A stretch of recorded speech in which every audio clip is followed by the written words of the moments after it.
Sosok D, pria bertongkat otak perampokan satu keluarga di Pamijahan Bogor, menyesal sampai menangis. Komplotan perampok menjalankan aksinya dengan sadis di salah satu rumah di wilayah Kampung Cimayang Sari, Desa Cimayang, Kecamatan Pamijahan, Kabupaten Bogor. Bagaimana tidak, para pelaku menganiaya korbannya yang merupakan kepala keluarga bernama Haris 26 hingga tewas.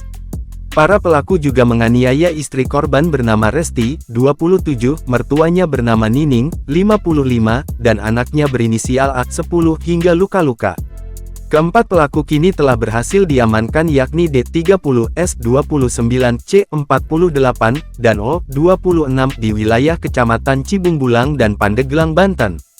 Aksi perampokan sadis ini didalangi oleh D yang diamankan oleh polisi bersama S pada Sabtu, tanggal 21 September tahun 2024 di luar wilayah Bogor.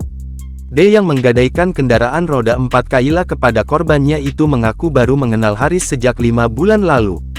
Meski memiliki keterbatasan fisik menjadi penyandang disabilitas karena kaki kanannya putus akibat kecelakaan, namun D sangat beringas dalam menjalankan aksinya.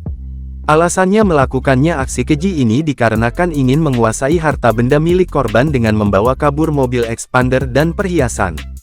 Karena mau menjual mobil korban, untuk dibagi-bagi, sama rata, ujarnya kepada wartawan, Senin, tanggal 23 September tahun 2024. Atas perbuatannya, pelaku dijerat dengan pasal berlapis dengan ancaman hukuman paling berat pidana mati atau penjara seumur hidup. Dengan mata berkaca-kaca, D mengaku menyesali perbuatannya dan merasa iba dengan keluarga korban. Hal itu disampaikannya saat konferensi pers di Mapolres Bogor. Menyesal, buat keluarga korban, mohon maaf sebesar-besarnya atas kesalahan saya sendiri, sekali lagi mohon maaf sebesar-besarnya, kami menyesal, ucapnya.